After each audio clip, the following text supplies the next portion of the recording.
Alors, bienvenue dans cette webinaire de Smart BAT-ID. Donc, je vais vous présenter comment augmenter votre productivité BIM à l'aide d'une suite d'outils sur Revit, donc qui est fournie par Man Machine, qui est ma société. Donc, tout d'abord, je vais présenter un peu la société. Donc, qui sommes-nous? Donc, Man Machine est un groupe mondial. Donc, nous sommes Man Machine France, un groupe de 750 collaborateurs.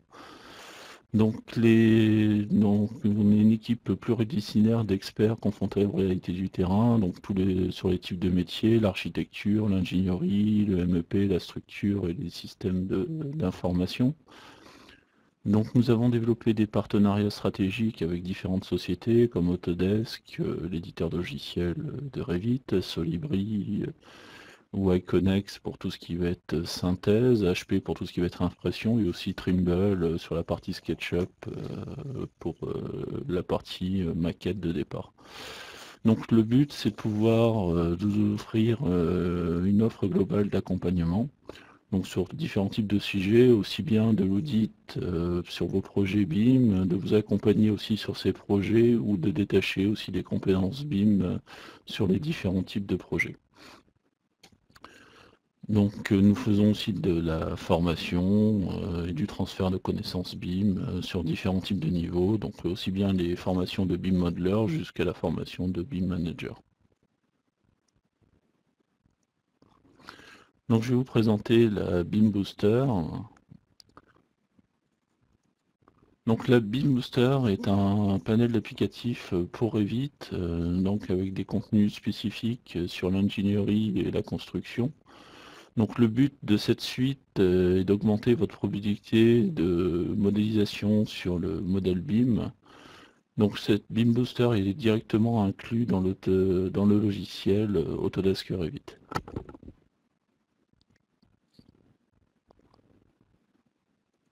Hop, les différentes fonctionnalités que je vais vous présenter.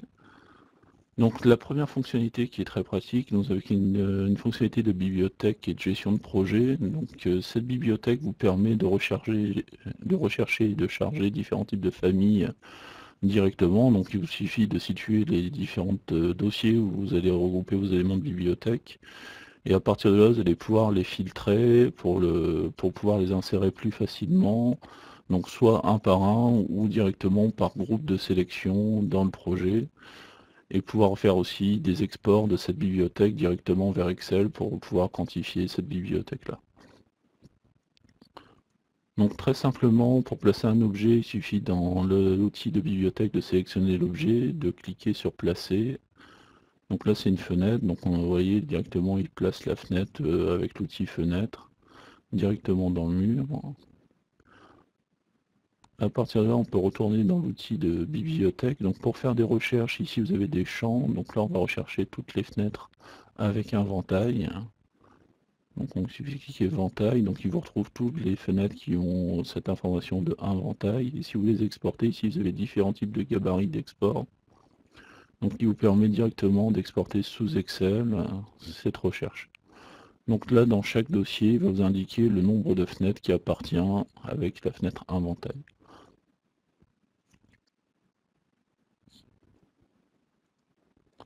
Donc vous avez aussi un outil de rapport qui va vous permettre de générer des nomenclatures tous vos paramètres de Revit, aussi bien les paramètres partagés que les paramètres de famille.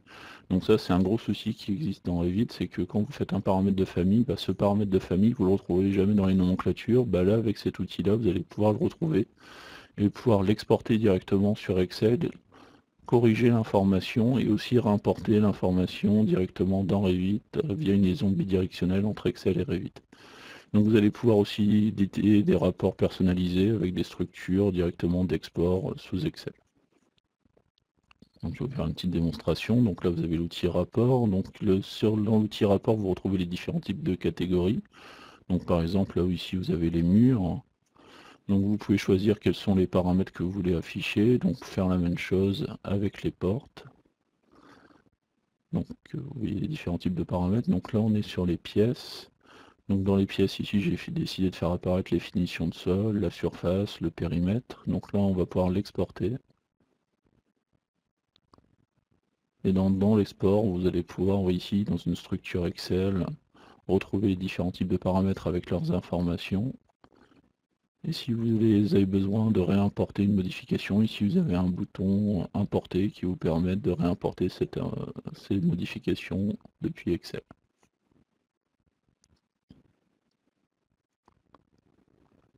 Donc vous avez aussi des outils de modélisation. Donc ces outils de modélisation vont permettre par exemple de créer directement dans votre projet, dans des vues d'élévation, des familles de portes et de fenêtres assez complexes à réaliser sans un gabarit. Donc il suffit tout simplement de dessiner le profil de votre fenêtre ou de votre porte. Donc là vous pouvez voir ici au milieu sur la fenêtre, donc il suffit d'esquisser la forme de la fenêtre. Donc le contour général de la fenêtre et aussi les montants intérieurs de votre fenêtre. Pareil pour la porte, vous pouvez choisir donc le cadre principal. S'il y a une partie vitrée, de pouvoir lui dire où est la partie vitrée et où sont les montants de cette partie vitrée. Et vous allez avoir un outil qui va vous convertir directement cette fenêtre 2D en fenêtre, en famille de fenêtres directement Revit en 3 dimensions qui vous permettra d'implanter plus rapidement des portes et des fenêtres de type vraiment complexe à créer ou juste pour une phase d'esquisse de projet de pouvoir réaliser. Donc vous avez aussi des outils qui vous permettent de créer des réseaux sur les terrains directement, donc avec soit pour implanter par exemple des arbres ou des clôtures. Donc vous allez pouvoir prendre un mur et ce mur pourra rester toujours en parallèle au terrain ou toujours de façon tangentielle au terrain. Donc de cette là pour faire des clôtures, ça peut aller très rapidement, pour faire les clôtures de chantier, donc vous allez pouvoir utiliser l'outil mur qui va vous permettre de générer cette clôture ou par exemple faire des bornes de trottoir, pouvoir utiliser le mur pour pouvoir modéliser cette borne de trottoir qui vont en lui donnant une longueur bien spécifique, une hauteur bien spécifique et une longueur bien spécifique. Donc vous avez aussi des outils de présentation et d'annotation. Donc dans ces outils-là, vous avez un outil qui vous permet d'aligner les textes, qui est aussi un outil qui vous permet l'édition et la création de hachures personnalisées, donc soit en utilisant des gabarits bien prédéfinis avec des formes, donc là c'est ici, c'est ce que vous avez dans la boîte de dialogue à droite, où vous allez pouvoir définir directement la hauteur, l'épaisseur, par exemple d'un format de brique, ou tout simplement des hachures personnalisées, mais aussi vous allez pouvoir créer vos propres types de hachures, tout en réalisant un profil de la hachure et choisir à quelle distance se répète ce profil directement. Donc de cette là, il va vous générer directement un point path. Et ce point path sera directement réutilisable dans n'importe quel projet Revit. Et aussi, le cas échéant, si vous voulez l'exporter vers AutoCAD, vous allez pouvoir le réutiliser sur AutoCAD. Vous pouvez aussi avoir la possibilité de modéliser vos propres systèmes d'isolation. Donc soit par point ou par forme directement avec des lignes. Donc point par point, il suffit de cliquer 4 points, vous allez pouvoir avoir la forme, ou par ligne, ici vous avez un petit exemple, donc il y a la ligne du bas et la ligne du haut, donc vous voyez que la ligne du haut se rapproche de la ligne du bas, et de ce fait là, l'isolant va se tasser automatiquement par rapport à ces deux lignes. Vous avez aussi la possibilité d'avoir un outil qui vous permettra d'écrire du texte directement sur vos lignes d'annotation. Donc ça c'est un gros souci sur Revit, c'est qu'on a été habitué dans certains logiciels d'avoir un type de ligne avec du texte à l'intérieur. On pourrait par exemple indiquer tout simplement que c'est le réseau EDF. Donc là vous allez avoir cet outil là qui vous permet de sélectionner des lignes et inscrire votre motif de texte à l'intérieur. Il va pouvoir vous gérer l'espacement de ce texte, la hauteur de ce texte directement dans la famille. Et un petit outil que je vais venir vous présenter, c'est la possibilité d'étiqueter. Vous pouvez aussi créer des étiquettes de surface remplie. Donc pour cela, vous sélectionnez ici étiquette de surface. Vous sélectionnez la zone remplie, vous choisissez où vous voulez mettre le texte. Et de ce fait-là, le texte est associé à la surface. Si la surface change, l'étiquette se met à jour automatiquement. Oui, c'est très pratique. Donc dans cette étiquette, vous pouvez aussi rentrer du texte pour dire S égale directement pour avoir l'intitulé de votre surface. Donc vous avez aussi des outils qui vont permettre de gérer les pièces. Donc vous allez pouvoir créer facilement des élévations intérieures d'une pièce en les sélectionnant. Vous avez aussi la possibilité de créer directement des planchers à partir de ces pièces. Et aussi vous avez un petit outil qui est capable d'associer des propriétés de paramètres les uns aux autres. Donc tout simplement, vous avez un mur coupe-feu 2 heures, si vous insérez une porte, la porte peut devenir automatiquement coupe-feu 2 heures en ayant récupéré la propriété du mur. Donc là, je vais vous présenter les différents types d'outils. Vous pouvez créer aussi facilement vos élévations intérieures. Donc pour cela, il suffit de sélectionner une pièce, donc là nous allons sélectionner la cuisine, revenir dans l'onglet MUM et cliquer sur l'outil élévation intérieure. À partir de là, dans cette boîte de dialogue, vous pouvez choisir les différentes options pour créer votre élévation intérieure et vous faites OK. Il vous génère automatiquement une nouvelle présentation et dans cette présentation, vous allez retrouver l'élévation intérieure de votre pièce sélectionnée. Donc vous voyez, c'est ça. C'est très rapide pour pouvoir créer une élévation intérieure, donc très rapidement.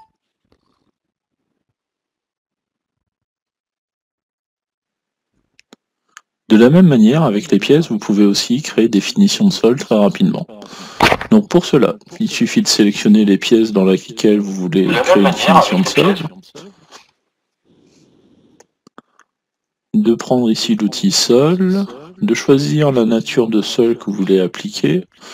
Donc l'outil est capable de détecter s'il y avait des portes, le type de finition associé aux portes, donc est-ce que ça doit venir déborder de la porte si vous prenez depuis la pièce ou à la pièce, et de ce fait là vous faites OK. Donc il va vous générer automatiquement un sol de la nature que vous lui avez demandé de créer. Donc si on veut reprêter l'opération, il suffit de sélectionner donc la pièce, sélectionner l'outil sol, et à partir de là choisir la nature de sol et faire OK. Et dans cette là, il va se changer la nature de sol. Donc comme c'est des hachures de surface de modèle, vous allez pouvoir réorienter le cas échéant ces hachures de modèle pour les mettre directement dans le bon sens du sol qui vous intéresse. Donc vous avez aussi des outils d'interférence et de gestion, donc ça va être très pratique pour ceux qui veulent mettre en place les ouvertures dans les murs avec la maquette MEP. Donc cet outil va être capable de détecter les différents types de maquettes et par rapport à ces deux maquettes, de vous générer un fichier de rapport. Et avec ces fichiers de rapport, vous allez pouvoir l'exploiter dans les deux maquettes. Donc tout d'abord, dans la maquette MEP, on va pouvoir générer les ouvertures. Donc ça, je vais vous montrer une petite vidéo qui va le faire. Et cette maquette, ce fichier de rapport, on va pouvoir l'exporter vers, par exemple, l'architecte ou la structure. Ils vont pouvoir accepter ou pas la création de cette ouverture. Donc très simplement, voici la démonstration. Dans cette suite, nous disposons d'un outil qui est capable de générer automatiquement des ouvertures dans des murs à partir d'une maquette de génie climatique. Donc pour cela, il faut avoir deux maquettes, donc une maquette génie climatique dans laquelle nous allons retrouver donc tout ce qui va être gaine, tuyauterie, chemin de câble, et ensuite une maquette qui sera en lien d'architecture. Pour réaliser donc les ouvertures, d'abord il faut faire une analyse de clash, donc entre la maquette archi et la maquette génie climatique. Donc pour ça, nous allons faire une requête entre les murs et les gaines. Et à partir de là, il va retrouver tous les clashs disponibles entre les deux maquettes.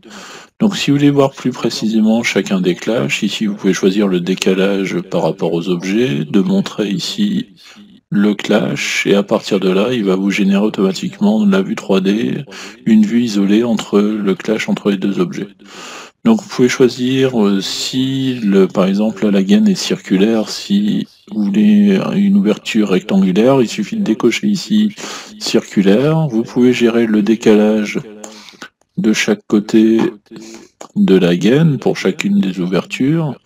Si vous voulez valider ou non le fait de cette ouverture, donc pour ça il suffit d'accepter l'ouverture, de faire OK.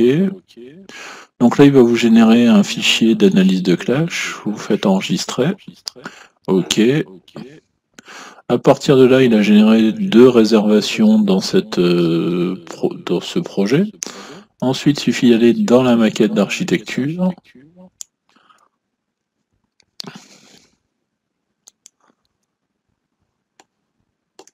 De prendre aussi ici ouverture, de prendre le fichier d'analyse, de faire OK. Et à partir de là, il a généré automatiquement dans les murs où il y avait besoin d'ouverture, notre ouverture.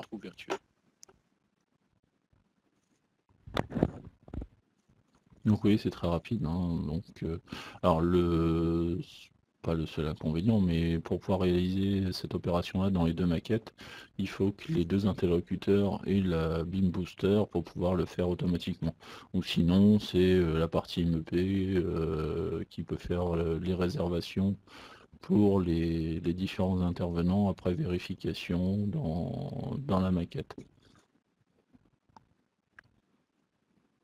Donc vous avez aussi des outils pour gérer la partie CVC, donc la possibilité de créer des systèmes de chauffage, tout simplement pour créer le serpentin de chauffage de radiateurs dans vos sols. Vous pouvez aussi créer directement les suspentes qui vont s'adapter automatiquement à la taille de la gaine et à la forme de la gaine. Vous allez avoir un outil aussi qui va vous permettre de gérer les croisements de gaines. Donc ça, c'est ce qui peut prendre des fois le plus de temps dans la maquette CVC.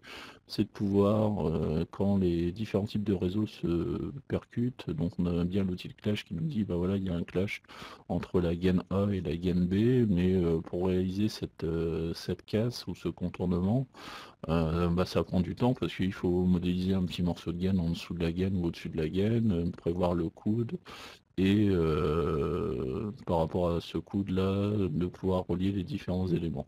Donc par rapport, quand vous en avez que quelques-uns dans la maquette, bon ça va très vite, mais quand vous en avez une centaine à réaliser, ça va devenir très long à faire, et donc ça, vous avez cet outil-là qui vous permet de répéter cette opération très rapidement. Donc juste en sélectionnant les deux gaines, il va vous générer la casse de réserve de contournement en cliquant sur les deux gaines. Donc vous avez aussi un outil qui est capable de diviser les éléments du réseau, hein. Donc si vous voulez avoir des véritables longueurs de gaines à mettre en place, donc vous avez un outil qui va vous permettre de diviser la gaine à une longueur bien spécifique. Donc si vous avez besoin de morceaux de gaine ne dépassant pas 1,50 m, vous allez pouvoir diviser votre gaine de cette manière-là. L'outil que je vais vous présenter maintenant vous permet de mettre automatiquement en place les suspentes sur les gaines de votre projet. Donc pour cela, nous avons ici l'outil suspente, nous choisissons d'en mettre sur toute la gaine, on sélectionne la gaine. De ce fait là, il détecte automatiquement par rapport à la forme de la gaine le type de profil à associer. Vous pouvez choisir la distance de départ, l'intervalle entre chacune des gaines et comment doit être accrochée la suspente. Est-ce qu'elle doit être accrochée sous la face de l'objet, par rapport à un plan ou par rapport à un niveau? Donc là, on va le dire par rapport aux surfaces. On fait OK. Et de ce fait-là, il nous génère automatiquement, quelle que soit la forme de la pente, les suspentes à la bonne largeur et à la bonne longueur. Oui, c'est très rapide, hein. Donc ça, c'est un outil très pratique, hein, pour ceux qui mettent en place les suspentes. Donc ça fait un gain de temps énorme sur un projet, et surtout si vous avez des faces de dalles assez complexes, il va pouvoir s'adapter automatiquement. Donc le dernier outil que je vais vous présenter, c'est l'onglet MUM Sélection. Alors dans cet onglet MUM Sélection, vous allez pouvoir créer des outils de jeu sélection bien précis. Donc tout simplement des jeux de recherche, hein, qui vous permettront de retrouver directement les objets qui vous intéressent. Donc tout simplement en configurant les paramètres qui vous intéressent. Donc ça, c'est la boîte de dialogue que vous avez ici sur la droite. Donc vous allez pouvoir choisir d'abord la catégorie de l'objet, mais vous allez pouvoir rentrer tous les types de paramètres accessibles dans cet objet. Donc si vous recherchez par exemple les fenêtres qui ont une taille d'ouverture supérieure à 1 mètre au niveau 2, bah, vous allez pouvoir tout simplement cocher les cases qui vous intéressent et tout simplement retrouver ce filtre. Et ce filtre va être gardé dans tous les projets que vous allez utiliser pour pouvoir resélectionner ces objets-là. Vous pouvez aussi créer ce filtre pour gérer la visibilité. Donc tout simplement, il va rajouter, vous voyez ici dans l'onglet, l'outil de sélection, et là avec les outils masqués ou affichés, qui vous permettront d'éteindre ou de rallumer directement les filtres sélectionnés. Donc vous avez aussi un outil fenêtre qui vous permet de générer la cascade de fenêtres de votre écran. Donc ça c'est la petite image qu'ici vous avez en bas. Donc qui va vous permettre tout simplement de choisir la découpe de votre écran. Donc par défaut vous avez des cascades prédéfinies, hein, tout simplement avec une grande fenêtre plus des petites fenêtres à droite ou à gauche, en haut, en bas. Vous allez pouvoir gérer la taille, mais aussi vous allez pouvoir créer vos propres cascades de fenêtres, les enregistrer et le cas échéant les partager avec vos collègues pour pouvoir avoir cette même présentation de fenêtres automatiquement quand vous travaillez dans un projet.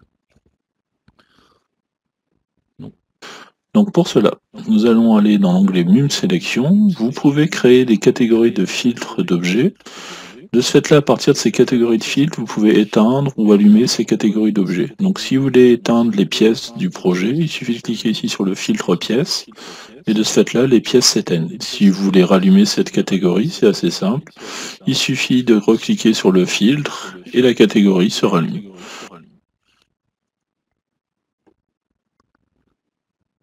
Donc oui, c'est très simple à utiliser, hein. C'est quasiment du on-off de l'ensemble. Donc les systèmes requis pour pouvoir utiliser la BIM Booster. Donc les systèmes d'exploitation, bon, c'est les habituels, hein, c'est du Microsoft Windows 7 64 et Windows 10 64 bits. Il vous faut aussi, pour pouvoir utiliser les outils de rapport, Microsoft Excel, donc ça c'est obligatoire, hein, si vous pouvez exporter et réimporter depuis Excel.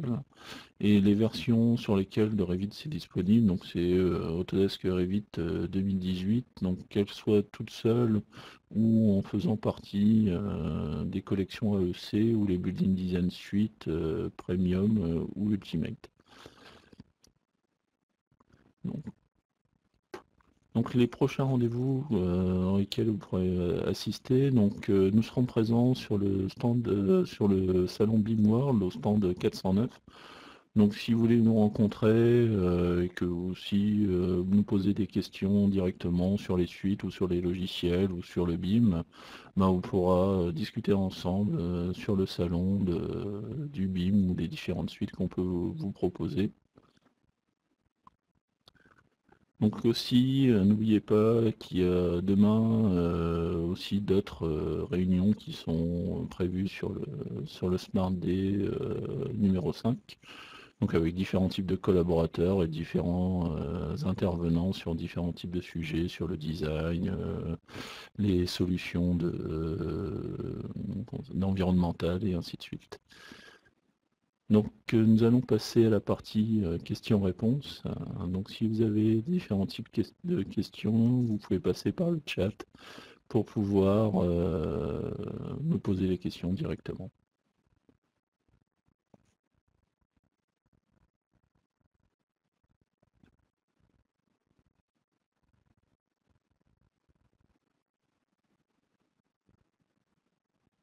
Alors le plus dur c'est la première question. N'hésitez pas, allez-y. Il n'y a pas de mauvaise question.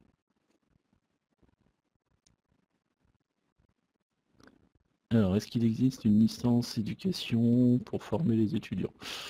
Alors déjà, vous allez avoir ma collègue Laura va vous envoyer un lien pour pouvoir télécharger pendant 30 jours une version d'essai BIM Booster. Alors, après, je vous poserai la question, est-ce qu'il y a une version étudiante directement? Ça, pour l'instant, je ne sais pas. Je sais qu'il y a une version 30 jours, ça c'est sûr.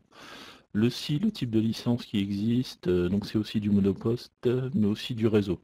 Donc vous pouvez avoir une ou deux licences BIM Booster réseau et pouvoir l'utiliser sur autant de postes Revit qui vous intéresserait. Vous n'êtes pas obligé d'avoir une licence par poste.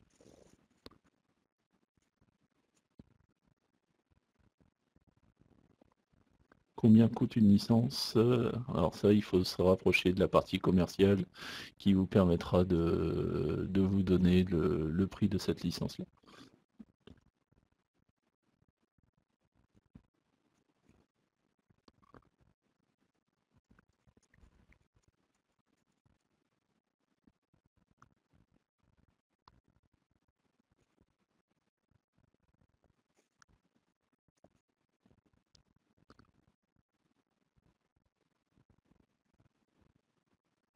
D'autres questions?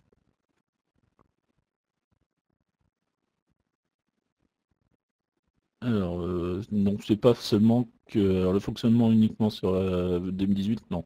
Vous avez une version qui est valable aussi en 2017, 2016, 2015.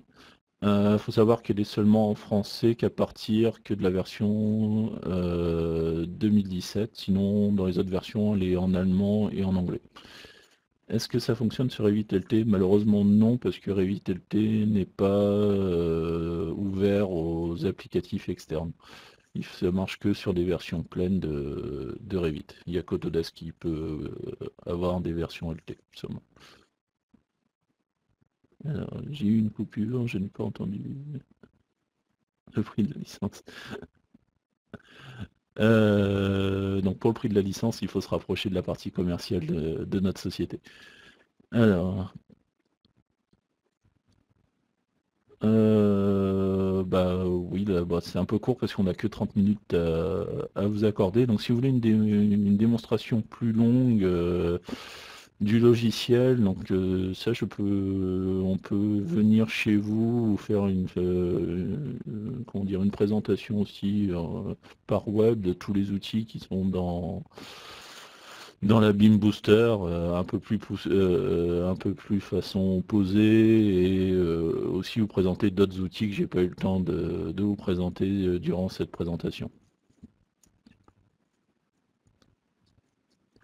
Oui, la présentation sera disponible sur les différentes plateformes, donc aussi bien sur la plateforme Wikio que sur nos différentes plateformes internes qui sont notre compte Twitter ou Facebook, avec notre chaîne YouTube aussi, Man Machine. Vous retrouvez toutes les conférences qu'on aura exécutées durant l'année et celles qu'on a fait dans les années précédentes.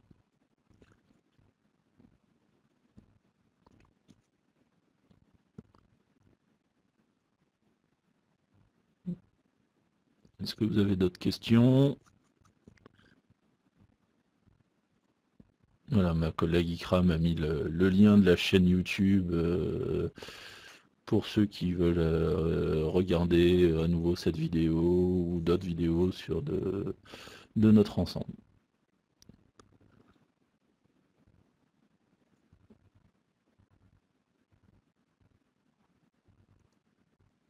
Eh ben, comme le dit le dernier slide, merci beaucoup pour votre participation. N'hésitez pas à vous abonner sur notre chaîne Wikio, qui est wikio.fr, chaîne Man Machine. Et à bientôt pour d'autres Smart Batidés, et à bientôt aussi en réel pour ceux ou sur d'autres présentations web dans le futur. Je vous remercie de votre attention. Merci. À bientôt. Au revoir.